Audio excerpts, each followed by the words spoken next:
Hello my dear friends, once again most welcome everyone. एक बार फिर से आप सभी दोस्तों का आज के हमारे इस डेली करंट अफेयर के सेशन में स्वागत है। आज है 9 मार्च 2022। ठीक है दोस्तों, इस समय थोड़ा सा नेटवर्क प्रॉब्लम की वजह से शाम के समय में नेटवर्क थोड़ा सा लाइव क्लास चलाने में दिक्कत हो रही है, जिसकी वजह से ये वीडियोज़ आपको रिकॉर्डेड मिल रहे हैं। ठीक है, ये वीडियोज़ आपको बाद में प्रीमायर होगा, लेकिन कोई बात नहीं, फिर से सारी चीज़ों को हम लोग डिस्कस करेंगे सेम उसी तरह से। ठीक है, और आज है 9 मार्च 2022 और आज के करंट अफेयर के बारे में हम लोग डिस्कस करने वाले हैं। आइए शुरू करते हैं हमारा सेशन डियर। और याद रखिएगा, हमेशा आपके दिमाग में एक चीज़ें होनी चाहिए, टुडेज माइंड। आज का दिन मेरा है, कोई भी दिन खराब नहीं होता है। ठीक है, कभी भी कोई भी दिन खराब नहीं होता है डियर, हमेशा हर दिन अच्छा होता है, बशर्ते उस दिन को अच्छा बनाने की कोशिश कीजिए। ठीक है, तो हमेशा दिमाग में ये रहना चाहिए, आज का दिन मेरा है और आज के दिन मैं सब कुछ कर सकता हूँ। जितने भी रास्ते हमारे, जो भी चीज़ें हमारे रास्ते में आएंगी, जो भी परेशानियां हमारे रास्ते में आएंगी, वो सारी चीज़ें सॉल्व की जा सकती हैं। ये आपका हौसला होना चाहिए आपके दिमाग में।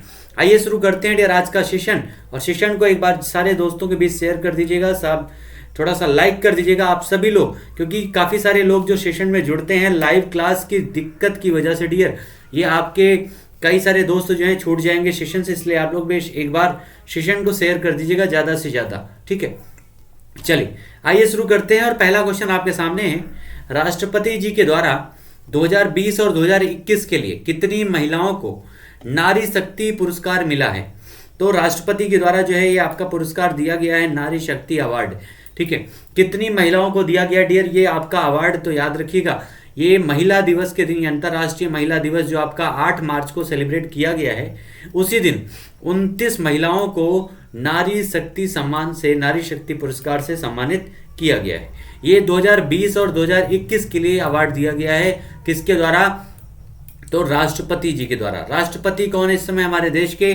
तो रामनाथ कोविंद जी जो है इस समय हमारे देश के राष्ट्रपति हैं डियर। याद रखिएगा कौन? रामनाथ कोविंद जी। और आंसर हो जाएगा हमारा 29। नेक्स्ट हमारा क्वेश्चन है, किस राज्य में पारित बजट में अगले 3 वर्षों में 362 नए सांस्कृतिक मॉडल स्कूल खोलने के लिए घोषणा की गई है? ठीक है, मॉडल स्कूल कौन से? संस्कृति मॉडल स्कूल खोले जाएंगे कितने वर्षों में? तो 3 वर्षों में। कितने खोले जाएंगे? तो 362। किस राज्य में ये बजट पारित किया गया डियर? तो हमें तो ये पता है कि इस समय बजट किसका पारित हुआ है? हरियाणा का। और उसी हरियाणा के बजट में ये घोषणाएं की गई हैं कि 362 नए संस्कृति मॉडल स्कूल खोले जाएंगे 3 वर्षों में, आने वाले 3 वर्षों में। ठीक है, तो ये पॉइंट याद रखिएगा। हरियाणा की कैपिटल क्या डियर? चंडीगढ़ कैपिटल है। उसके अलावा मनोहर खट्टर यहाँ के मुख्यमंत्री हैं हरियाणा के, ये भी पॉइंट याद रखिएगा। ठीक है, आंसर हमारा हो जाएगा हरियाणा। नेक्स्ट हमारा है, आरबीआई के द्वारा फीचर फोन के लिए बिना नेट के लेन देन के लिए किस नाम से यूपीआई को लॉन्च किया गया है? यूपीआई लॉन्च की गई है किसके द्वारा? तो आरबीआई के द्वारा। कौन से नाम से लॉन्च किया है? जिसमें आप बिना नेट के, यानी अगर आपके मोबाइल में नेट नहीं है तब भी आप लेन देन आसानी से कर सकते हैं। और ये लॉन्च किया गया किस नाम से? तो यूपीआई 123 पे। किसके लिए डियर? 123 पे। यूपीआई 123 पे नाम से जो है इसे लॉन्च किया गया है, याद रखिएगा, जिसमें बिना नेटवर्क के, बिना नेट के जो है आपका लेन देन आसानी से किया जा सकता है। और ये लॉन्च किया गया है आरबीआई यानी रिजर्व बैंक ऑफ इंडिया के द्वारा। आरबीआई के इस समय हेड गवर्नर कौन है डियर? तो शक्तिकांत दास जी जो हैं इसके गवर्नर है, जिसके द्वारा इसे लॉन्च किया गया है। ठीक है, हमारे देश में एक होता है भीम यूपीआई, जिसकी शुरुआत डियर 2016 में की गई थी। याद रखिएगा, भीम यूपीआई की शुरुआत 2016 में की गई थी। और इसी भीम यूपीआई को चालू करने वाला जो पड़ोसी देश पहला बना था, उसका नाम कौन सा है? नेपाल। ठीक है, नेपाल में भी इसकी शुरुआत की गई थी, याद रखिएगा। और ये कंट्रोल किसके द्वारा किया जाता है? तो एनपीसीआई के द्वारा। किसके द्वारा? एनपीसीआई क्या होता है dear? National payment corporation of India के द्वारा जो है इसको रेगुलेट किया जाता है। और इस एनपीसीआई की स्थापना हुई थी 2008 में। कब हुई थी? 2008 में स्थापित किया गया था एनपीसीआई को, याद रखिएगा। आंसर हो जाएगा 2008 में। नेक्स्ट हमारा क्वेश्चन है, स्काई ड्राइविंग का लाइसेंस पाने वाली सबसे कम उम्र की भारतीय महिला कौन बनी है? स्काई ड्राइविंग का लाइसेंस इनको मिल गया है। ठीक है, और सबसे कम उम्र की महिला बनी है डियर, उनका नाम क्या है? मोस्ट इंपॉर्टेंट, ये आपके एग्जाम के लिए क्वेश्चन बनेगा, याद रखिएगा। और सबसे अच्छी बात यह है कि ये हमारे उत्तर प्रदेश से संबंधित हैं डियर। कहाँ से? ये हमारे उत्तर प्रदेश से संबंधित हैं, याद रखिएगा, उत्तर प्रदेश की हैं, जिनको स्काई ड्राइविंग के लिए लाइसेंस पाने वाली सबसे कम उम्र की महिला बनी है। ठीक है, तो इस तरह से हमारा आंसर क्या हो जाएगा यहाँ पर? अनामिका शर्मा करेक्ट आंसर हो जाएगा हमारे इस क्वेश्चन का। ठीक है, अनामिका शर्मा डियर हमारे इस क्वेश्चन का करेक्ट आंसर हो जाएगा। और अनामिका शर्मा जी जो हैं ये कहाँ से संबंधित हैं डियर? तो अनामिका शर्मा जी का संबंध कहाँ से है? तो प्रयागराज से। याद रखिएगा, अनामिका शर्मा जी कहाँ की हैं? तो प्रयागराज से इनका संबंध है, और इन्हीं के द्वारा जो है ये आपका लाइसेंस मिला है आपके स्काई ड्राइविंग का। ठीक है, तो इस तरह से हमारा आंसर क्या हो जाएगा? आंसर हो जाएगा हमारे इस क्वेश्चन का अनामिका शर्मा। चलिए आइए बढ़ते हैं नेक्स्ट क्वेश्चन पर। अगला हमारा क्वेश्चन क्या डियर? अंतर्राष्ट्रीय महिला दिवस पर किस राज्य की पुलिस ने महिला गश्ती वाहनों का शुभारंभ किया है? किसके द्वारा किया गया महिला गश्ती वाहनों का शुभारंभ? ठीक है, किस राज्य की पुलिस के द्वारा इसको किया गया, ये क्वेश्चन पूछा गया है डियर। तो याद रखिएगा, जो महिला गश्ती वाहनों के शुभारंभ किए गए हैं, इसकी शुरुआत की गई है कहां पर? चंडीगढ़ पुलिस के द्वारा। ठीक है, चंडीगढ़ पुलिस के द्वारा डियर इसकी शुरुआत की गई है, याद रखिएगा। यानी ये आपका अंतर्राष्ट्रीय महिला दिवस कब मनाया गया था? तो ये आपका सेलिब्रेट किया गया था किस तारीख को? 8 मार्च को। ठीक है, 8 मार्च को सेलिब्रेट किया गया था अंतर्राष्ट्रीय महिला दिवस। मोस्ट इंपॉर्टेंट है, कल इसके थीम के बारे में भी हमने डिस्कस किया था कि अंतर्राष्ट्रीय महिला दिवस की थीम क्या है। एक बार कमेंट में आंसर आप लोग बताइएगा कि अंतर्राष्ट्रीय महिला दिवस की थीम इस बार किसे बनाया गया है, और आंसर हो जाएगा हमारा यहाँ पर चंडीगढ़ पुलिस। नेक्स्ट हमारा है, भारत ने 2021 में कितनी मेगावाट सौर क्षमता स्थापित करके रिकॉर्ड बनाया है? भारत के द्वारा रिकॉर्ड बनाया गया है 2021 में कितनी मेगावाट सौर क्षमता स्थापित करने का? तो ये है 10,000 मेगावाट सौर क्षमता जो है भारत ने स्थापित की है 2021 में। सौर क्षमता यानी भारत में अब धीरे धीरे जो कोयले पर निर्भरता है, उन सारी चीज़ों पर निर्भरता को कम करने का प्रयास किया जा रहा है, और इसका जो पूर्ति है वो की जा रही है किससे? सोलर एनर्जी से डियर। ठीक है, सोलर एनर्जी से विद्युत ऊर्जा प्राप्त करने का यहाँ पर प्रयास किया जा रहा है, और 10,000 मेगावाट सौर क्षमता का इस बार उत्पादन किया गया, स्थापित की गई है 2021 में, याद रखिएगा। नेक्स्ट हमारा है एमएसएमई, यानी आपका जो मध्यम लघु मध्यम उद्योग है, इसमें एमएसएमई मंत्रालय के द्वारा महिलाओं के लिए उद्यमिता प्रोत्साहन अभियान किस नाम से लॉन्च किया गया है? कौन से नाम से ये लॉन्च किया गया डियर? उद्यमिता प्रोत्साहन अभियान। तो ये लॉन्च किया गया है सामर्थ्य नाम से। किस नाम से इसको लॉन्च किया गया है? तो सामर्थ्य नाम से लॉन्च किया गया डियर, इसको याद रखिएगा। उद्यमिता प्रोत्साहन अभियान सामर्थ्य नाम से इसे लॉन्च किया गया है। ठीक है, किसके द्वारा? तो एमएसएमई मंत्रालय के द्वारा इसको लॉन्च किया गया है। मोस्ट इंपॉर्टेंट क्वेश्चन ये आपका मंत्रालय से बनेगा। कई बार जो है क्वेश्चन डायरेक्ट मंत्रालयों से पूछे जाते हैं डियर, कि आपका कौन से मंत्रालय के द्वारा इस योजना को शुरू किया गया है? तो याद रखिएगा, इसका नाम है सामर्थ्य, और शुरू किया गया है एमएसएमई मंत्रालय के द्वारा। ठीक है, अगला हमारा क्वेश्चन है झरोखा। झरोखा जो हाल ही में चर्चा में रहा, किस क्षेत्र से संबंधित है? झरोखा ये नाम है, नाम भी बहुत बढ़िया है, अखियों के झरोखे से। और ये जो झरोखा है ये हाल ही में चर्चा में रहा है, और किस क्षेत्र से संबंधित है डियर? तो इसका संबंध है कला और संस्कृति से। किससे है?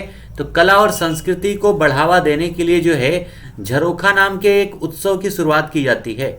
ठीक है, झरोखा नाम के हमारे देश में एक उत्सव की शुरुआत की जाती है, जो इस बार लगभग 13 राज्यों और यूनियन टेरेटरी में शुरू किया गया। कितने डियर? लगभग 13 राज्यों और यूनियन टेरेटरीज में शुरू किया गया है। उसके साथ ही भारत में, पूरे भारत में इसको 16 जगह पर आयोजित किया जाएगा, जिसमें से जो पहला स्थान है जहां पर इसका आयोजन किया जाएगा इस झरोखे का, उसका नाम है भोपाल, यानी मध्य प्रदेश की कैपिटल में। मध्य प्रदेश की कैपिटल में सबसे पहला आयोजन किया जाएगा इस झरोखा उत्सव का, और ये कला और संस्कृति से संबंधित है। ठीक है, तो सारे पॉइंट याद रखिएगा। झरोखे का संबंध है कला और संस्कृति से। 13 राज्यों या यूनियन टेरेटरीज में स्टार्ट किया गया है, 16 जगह पर शुरू किया जाएगा, जिनमें से पहला जो जगह है जहां पर इसकी शुरुआत की जाएगी उसका नाम है भोपाल, यानी मध्य प्रदेश। अगला हमारा क्वेश्चन है यहाँ पर ट्रेलिस स्ट्रक्चर विधि, जिसमें तने जो हैं फूल और फलों को सड़ने से बचाने के लिए एक प्रणाली है। ये किस राज्य में असरकारी साबित हो रही है? ये जो भी स्टूडेंट हैं जो ग्राम विकास पर फोकस कर रहे हैं, लेखपाल और वीडियो के एग्जाम में फोकस कर रहे हैं डियर, उनके लिए मोस्ट इंपॉर्टेंट है ग्राम विकास से संबंधित एग्रीकल्चर में ट्रेड आपका टेलिस स्ट्रक्चर विधि, जिसमें तना, फूल और फलों को सड़ने से बचाने के लिए एक प्रणाली है, जिस जो को ये आपका किस राज्य में इसको असरकारी घोषित किया गया है, वहां पर इसका प्रयोग हो रहा है और उसका अच्छा परिणाम मिल रहा है, तो वो राज्य है ओडिशा। इसमें क्या किया जाता है डियर, फलों को जमीन पर गिरने से बचाने के लिए उनको कुछ डंडियों के माध्यम से जो है सीधा खड़ा रखा जाता है। 4 डंडियां अगल बगल रखी जाती है ताकि फसलें जो हैं वो जमीन पर न गिर सके और सड़ने से बच सके। ऐसी प्रणाली का जो शुरुआत है, इसकी पूरी तरह से जो प्रयोग है वो उड़ीसा में की जा रही है, और आंसर हमारा क्या हो जाएगा यहाँ पर उड़ीसा। इसकी कैपिटल क्या डियर, तो इसको कैपिटल क्या हो जाएगा उड़ीसा की, भुवनेश्वर कैपिटल हो जाएगी। यहीं पर आपके उड़ीसा में कोणार्क का सूर्य मंदिर है, यहीं पर आपका पुरी है, ये भी याद रखिएगा। उड़ीसा में लिंगराज मंदिर है, और उड़ीसा के जो मुख्यमंत्री हैं उनका नाम है नवीन पटनायक। उसके अलावा उड़ीसा में डियर आपका एक स्टेडियम है जिसका नाम है कलिंगा स्टेडियम, ये भी पॉइंट याद रखिएगा। और उड़ीसा आपका एक तटीय राज्य है, ये भी याद रखिएगा, जो बंगाल आपका जो खाड़ी है, बंगाल की खाड़ी से टच होता है, ये आपका याद रखिएगा। सारे पॉइंट इंपॉर्टेंट हैं उड़ीसा से संबंधित, मोस्ट इंपॉर्टेंट ये सारे पॉइंट, ठीक है। अगला हमारा क्वेश्चन है 2022 तक दुनिया का सबसे बड़ा कच्चा तेल उत्पादक देश कौन सा है? 2022 की बात की जा रही है, और 2022 तक का दुनिया का सबसे बड़ा जो कच्चा तेल उत्पादक देश है वो कौन सा बन गया डियर? उसका नाम है अमेरिका। कौन सा? अमेरिका। क्योंकि इस समय युद्ध का माहौल है और इसका फायदा पूरा कौन उठाएगा? अमेरिका। क्योंकि हमने पहले भी बताया था और आज भी आपको बताएंगे कि ये युद्ध नहीं है, ये केवल ये आपका जो है व्यापारिक युद्ध है, ट्रेड वार चल रहा है दुनिया में। अमीर देशों के द्वारा गरीब देशों यानी जो भी पेट्रोलियम उत्पादक देश है उनको परेशान करके अपने उत्पादों को ज्यादा से ज्यादा दाम पर बेचने की एक शुरुआत की जा रही है, याद रखिएगा। This is a not a war, this is a trade war, right. यहाँ पर एक ट्रेड वॉर है डियर, व्यापारिक युद्ध शुरू किया गया है दुनिया के द्वारा, और इसमें ये जो सबसे बड़ा कच्चा तेल उत्पादक देश है उसका नाम है अमेरिका। अमेरिका की कैपिटल क्या है? तो वॉशिंगटन डीसी इसकी कैपिटल है, और यहीं पर आपका वर्ल्ड बैंक और आईएमएफ का मुख्यालय है। किसका डियर? आईएमएफ और वर्ल्ड बैंक का मुख्यालय कहां पर है? तो इसी अमेरिका में है, और ये आपके वॉशिंगटन डीसी में है। उसके अलावा अमेरिका के जिस समय राष्ट्रपति हैं उनका नाम क्या है? जो बाइडेन उनका नाम है। यहाँ के उपराष्ट्रपति कौन है? तो कमला हैरिस यहाँ के उपराष्ट्रपति हैं। अमेरिका में टोटल प्रांत कितने हैं डियर? तो 50 प्रांत हैं टोटल अमेरिका में, याद रखिएगा, ठीक है। टोटल 50 प्रांत हैं, जिसमें से जो आपका सबसे अंतिम बना था उसका नाम है अलास्का, जो पहले रशिया का पार्ट था लेकिन बाद में अमेरिका के द्वारा जो है उसे खरीद लिया गया है, ठीक है। ये सारे पॉइंट याद रखिएगा, और आंसर हमारा हो जाएगा अमेरिका। सबसे बड़ा कच्चा तेल उत्पादक देश अमेरिका है, और दूसरे नंबर पर कौन है? रशिया है, ठीक है। दूसरे नंबर पर कौन है डियर? रशिया है दूसरे नंबर पर, ये भी पॉइंट याद रखिएगा।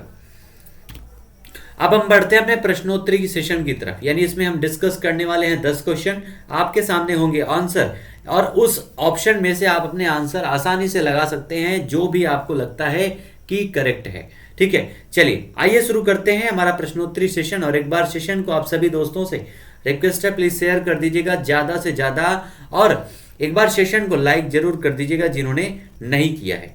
पहला क्वेश्चन आपके सामने है, किसके द्वारा डिजिटल पेमेंट से जुड़ी जानकारी के लिए डीजी साथी लॉन्च किया गया है? नाम क्या है? डीजी साथी। और ये किसके द्वारा लॉन्च किया गया है? डिजिटल पेमेंट से जुड़ी जानकारी के लिए, ठीक है। डिजिटल पेमेंट से जुड़ी हुई किसी भी इंफॉर्मेशन के लिए डीजी साथी ये आपका ऐप लॉन्च किया गया है, और इसको शुरुआत जो है किसके द्वारा की गई, किसके द्वारा लॉन्च किया गया है? एसबीआई के द्वारा, आरबीआई के द्वारा, नीति आयोग के द्वारा, या फिर सेबी के द्वारा। तो डियर याद रखिएगा, इस डीजी साथी को लॉन्च किया गया है आरबीआई यानी रिजर्व बैंक ऑफ इंडिया के द्वारा, ठीक है। आरबीआई के द्वारा इसको लॉन्च किया गया है। एसबीआई क्या होता है? State bank of India dear. इसका जो है सबसे पहले 3 शाखाओं में विस्तार था, याद रखिएगा। आपका जो पहले बैंक था, Bank of Madras, Bank of Mumbai and Bank of Kolkata, इन तीनों बैंकों को जो है 1921 में कर दिया गया था मर्ज। 1921 में इसको मर्ज कर दिया गया था, और इसका नाम दिया गया था इंपीरियल बैंक। कौन सा? इंपीरियल बैंक एक बनाया गया था, याद रखिएगा। Imperial bank. और इसी इंपीरियल बैंक को देश आजाद होने के बाद 1955 में डियर 1955 में बना दिया गया स्टेट बैंक ऑफ इंडिया। ठीक है, स्टेट बैंक ऑफ इंडिया बना दिया गया, जिसकी पहले 8 शाखाएं थी, लेकिन इस समय सारी शाखाओं का मर्ज कर दिया गया है और केवल सिंगल है आपका स्टेट बैंक ऑफ इंडिया। ठीक है, सारे पॉइंट याद रखिएगा। स्टेट बैंक ऑफ इंडिया से संबंधित आरबीआई के बारे में अभी हमने डिस्कस किया। आंसर हो जाएगा आरबीआई। नीति आयोग क्या है? तो ये आपका होता है national institution for transforming India. इसकी स्थापना हुई थी डियर 2015 में 1 जनवरी को। ठीक है, 1 जनवरी को 2015 में इसकी स्थापना की गई थी।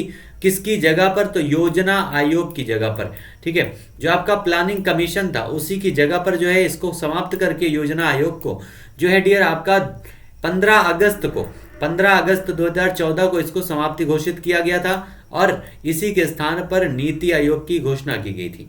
नीति आयोग के अध्यक्ष कौन होते हैं? तो प्रधानमंत्री। नीति आयोग का इस समय उपाध्यक्ष कौन है? तो राजीव कुमार। और नीति आयोग के इसमें सीईओ कौन है? तो उनका नाम है आपके अमिताभ कांत जी। ठीक है, उसके अलावा सेबी क्या होता है? तो security and exchange board of India SEBI कहलाता है और इसकी स्थापना हुई थी 1992 में। सारे पॉइंट याद रखिएगा। जितने भी पॉइंट हमने डिस्कस किया सारे आपके एग्जाम में कहीं ना कहीं जरूर पूछे जाते हैं और इस तरह से आंसर हमारा हो जाएगा डियर यहाँ पर आरबीआई। ठीक है, नेक्स्ट हमारा क्वेश्चन है, किस राज्य सरकार के द्वारा कौशल्या मातृत्व योजना की शुरुआत की गई है? किस राज्य सरकार के द्वारा इसकी शुरुआत की गई है डियर? कौशल्या मातृत्व योजना की शुरुआत तो ये किया गया है छत्तीसगढ़ के द्वारा। किसके द्वारा? छत्तीसगढ़ राज्य सरकार के द्वारा इस कौशल्या मातृत्व योजना की शुरुआत की गई है। आखिर ये कौशल्या मातृत्व योजना है क्या? तो डियर याद रखिएगा, जिस भी माता को 2 बच्चियां होंगी, ठीक है, तो दूसरी बच्ची के जन्म होने पर, दूसरी लड़की के जन्म होने पर उस माता को 5,000 रुपए गवर्नमेंट के द्वारा प्रोवाइड किए जाएंगे, वहां के सरकार के द्वारा, दूसरी बच्ची के जन्म होने पर। और ये किया गया है किसके द्वारा? छत्तीसगढ़ की सरकार के द्वारा इसकी शुरुआत की गई है। छत्तीसगढ़ के मुख्यमंत्री कौन है डियर? एक बार कमेंट में आंसर आप लोग बताइएगा। ठीक है, छत्तीसगढ़ की कैपिटल क्या है? जल्दी से इसके मुख्यमंत्री कौन है? एक बार कमेंट में आंसर बताइएगा। पठारी इलाका है, नक्सलियों का इलाका है छत्तीसगढ़, और यहीं के मुख्यमंत्री के द्वारा इसकी कौशल्य मातृत्व योजना की शुरुआत की गई है। कॉन्सेप्ट समझिएगा कि इसको क्यों शुरू किया गया है। तो जिस भी महिला को 2 बच्चियां होंगी तो दूसरी बच्ची के जन्म होने पर तत्काल जो है उसके अकाउंट में 5,000 रुपए का ट्रांसफर इस गवर्नमेंट के द्वारा किया जाएगा। हमारे देश का सबसे ज्यादा क्षेत्रफल वाला राज्य कौन सा है? तो वो राजस्थान है। ये भी पॉइंट याद रखिएगा, पाकिस्तान से टच होता है राजस्थान, और इस राजस्थान में कई सारे नेशनल पार्क भी हैं, जिसमें आपका कुंभलगढ़ नेशनल पार्क है, उसके अलावा रणथंभौर नेशनल पार्क है, चित्तौड़गढ़ नेशनल पार्क है, केवलादेव वन अभ्यारण्य है। ठीक है, ये सारे आपके वन हैं, कहाँ पर? राजस्थान में है। और उसके अलावा महाराणा प्रताप झील कहाँ पर है? तो इसी राजस्थान में है। भारत में सबसे ज्यादा नेशनल पार्क कहाँ पर है डियर? तो मध्य प्रदेश में है, जिसकी कैपिटल क्या है? भोपाल। ठीक है, भोपाल इसकी कैपिटल है, याद रखिएगा। और इसी में सबसे ज्यादा नेशनल पार्क हैं।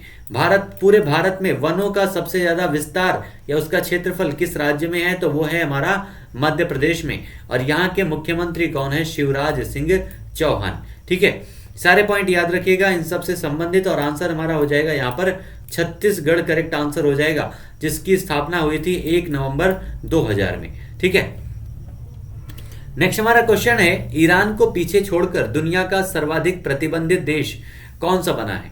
यानी दुनिया का कौन सा देश है जिसके ऊपर सबसे ज्यादा प्रतिबंध लग चुके हैं?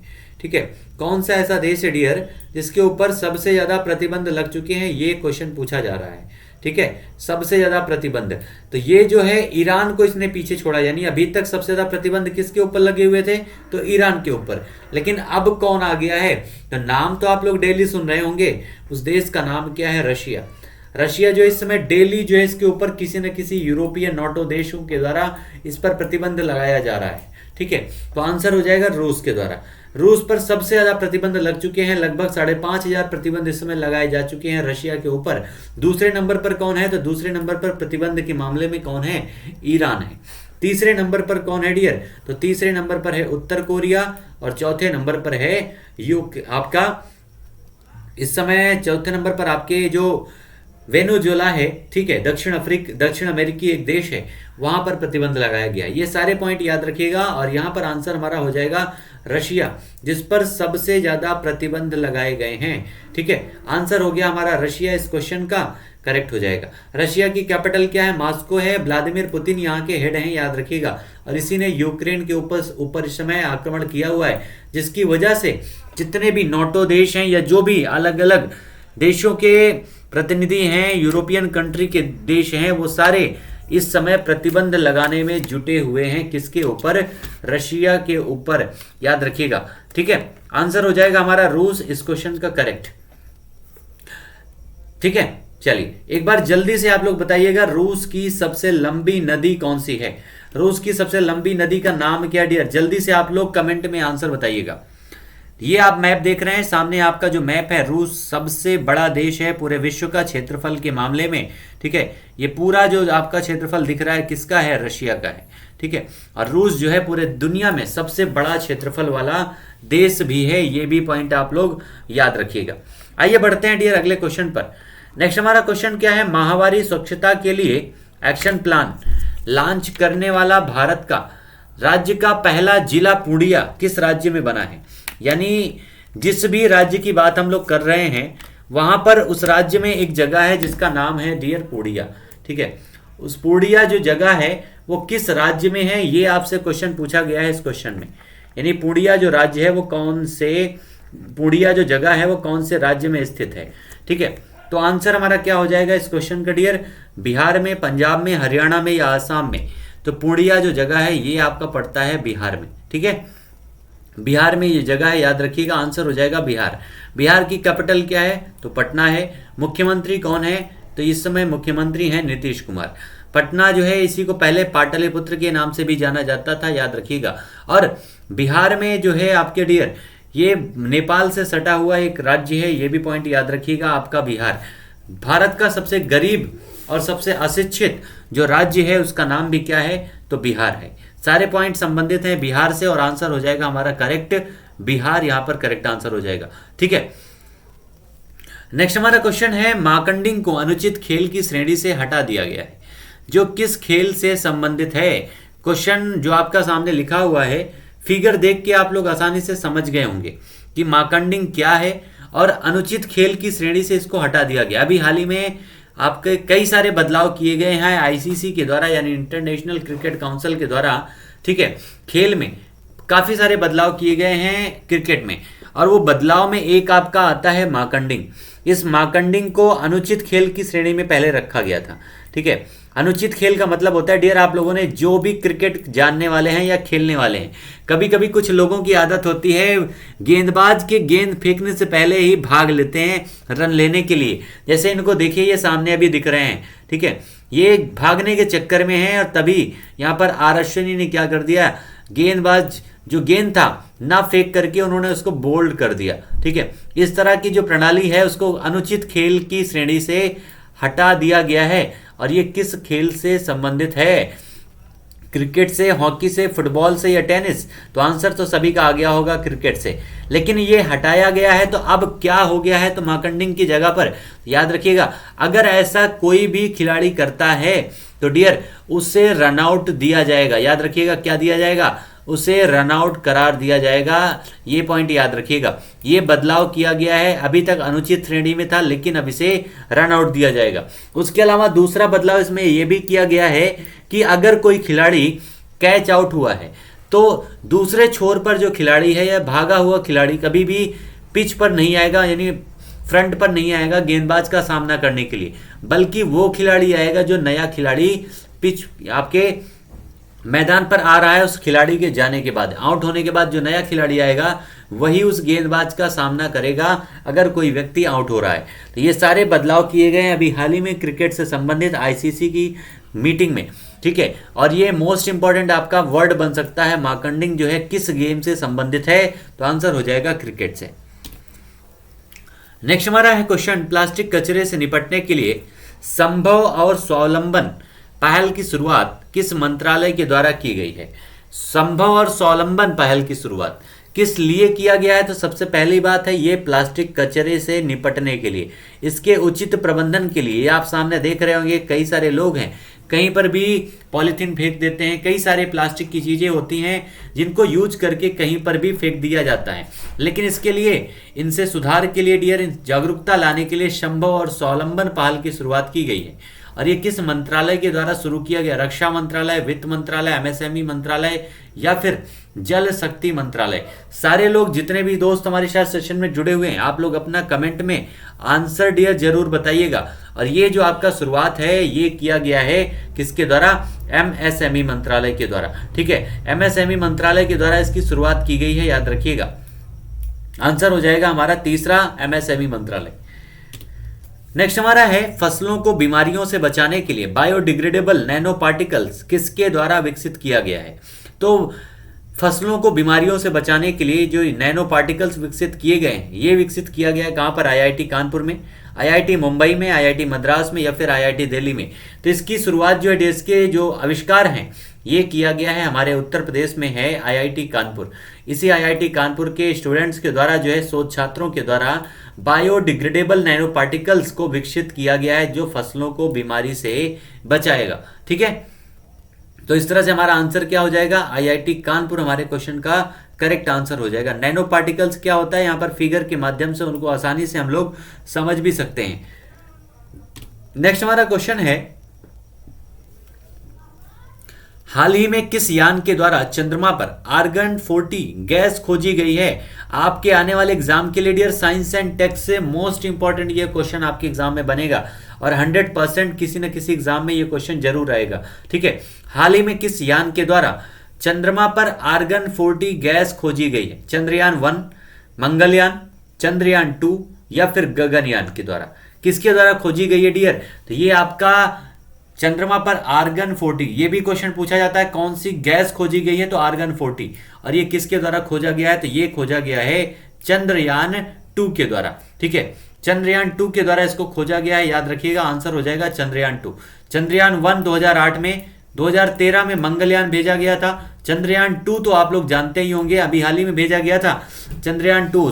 ठीक है, जल्दी से एक बार इसका कमेंट में आंसर बताइएगा। काफी तहलका मचा था चंद्रयान को भेजने के बाद, के शिवान जी रोने लगे थे जो उस समय इसरो के चीफ थे। ठीक है, और गगनयान 2023 में इसको प्रक्षेपित करने की योजना है। 2023 में रशिया और इंडिया मिलकर इस यान पर काम कर रहे हैं, गगनयान पर। ठीक है, आंसर हो जाएगा हमारा यहाँ पर चंद्रयान 2। चंद्रयान 2 को कब छोड़ा गया था? जल्दी से एक बार कमेंट में आंसर आप सभी लोग बताइएगा। ठीक है, इस समय इसरो कौन है? इसरो के हेड कौन है डियर? तो सोमनाथ जी इस समय इसरो के हेड हैं, जिनके द्वारा ये सारे उपग्रह प्रक्षेपित किए जाते हैं। इसरो यानी इंडियन स्पेस रिसर्च ऑर्गेनाइजेशन, जिसकी शुरुआत हुई थी, स्थापना हुई थी 1969 में और इसका हेड ऑफिस है बेंगलुरु में। अगला हमारा क्वेश्चन है, सागर परिक्रमा का उद्घाटन पुरुषोत्तम रूपाला जी के द्वारा किस राज्य में शुरू किया गया है? किस राज्य में शुरू किया गया है? यूनियन फिशरीज मिनिस्टर हैं पुरुषोत्तम रूपाला जी। ठीक है, और इन्हीं के द्वारा इसका इनॉग्रेशन किया गया है सागर परिक्रमा का। आखिर सागर परिक्रमा है क्या डियर? तो कोस्टल एरियाज में लोगों के व्यवसाय को बढ़ावा देने के लिए, जो मछुआरे होते हैं उनके व्यवसाय को बढ़ावा देने के लिए इस परिक्रमा की शुरुआत की गई है इंडियन नेवी के द्वारा। ठीक है, ये आपकी शुरुआत कहां से की गई है? तो इसकी शुरुआत की गई है गुजरात से। कहां से? गुजरात के तट से इसकी शुरुआत की गई है और इसकी शुरुआत की है पुरुषोत्तम रूपाला जी, जो यूनियन फिशरीज मिनिस्टर हैं। कौन है? यूनियन फिशरीज मिनिस्टर हैं। इन्हीं के द्वारा सागर परिक्रमा का उद्घाटन किया गया है। सारे पॉइंट याद रखिएगा, किसका उद्घाटन किया गया? तो सागर परिक्रमा उसका नाम है। किसके द्वारा? तो यूनियन फिशरीज मिनिस्टर के द्वारा। मत्स्य मंत्री जो हैं, कहां से शुरू किया गया है? तो गुजरात से इसकी शुरुआत की गई है। ठीक है, नेक्स्ट हमारा क्वेश्चन है, G7 के कृषि मंत्रियों की आभासी बैठक की मेजबानी किस देश के द्वारा की जाएगी? G7 का मतलब क्या होता है डियर? इसमें 7 देश शामिल हैं G7 में। ठीक है, G7 में कितने देश शामिल हैं टोटल? तो याद रखिएगा टोटल 7 कंट्रीज हैं इस G7 मेंबर। ठीक है, कौन कौन है? तो इसमें जो है आपका एक सबसे पहले तो यूनाइटेड किंगडम यानी आपका इंग्लैंड है। उसके अलावा अमेरिका है। कौन सा है? अमेरिका यानी यूएसए आपका है इसमें शामिल। उसके अलावा आपका कौन सा देश है? तो इसके अलावा अब हमारे एशिया का एक देश है जिसका नाम है जापान। ठीक है, जापान इसमें शामिल है। और इसी अमेरिका के बगल में एक देश है जिसका नाम है कनाडा, वो भी इसमें शामिल है। उसके अलावा फ्रांस है, और फ्रांस के अलावा कौन शामिल है इसमें, तो जर्मनी शामिल है डियर। कौन है, जर्मनी शामिल है। और भारत, यहाँ पर यूरोप का भारत जिसको कहा जाता है, जिसका नाम है इटली। तो टोटल 7 कंट्रीज इसमें शामिल हैं, United state of America, UK, Japan, Canada, France, Germany and Italy. इतने देश हैं G7 के मेंबर। और इनके कृषि मंत्रियों की आभासी बैठक की मेजबानी किस देश के द्वारा की जाएगी, जर्मनी के द्वारा, भारत के द्वारा, इटली या इंडोनेशिया के द्वारा। तो इसकी मेजबानी जो है डियर ये किया जाएगा जर्मनी के द्वारा। याद रखिए, ये सारे आपके इनके फ्लैग्स हैं, ये भी आप देख सकते हैं। ठीक है, कौन से देश के कौन सा फ्लैग्स है।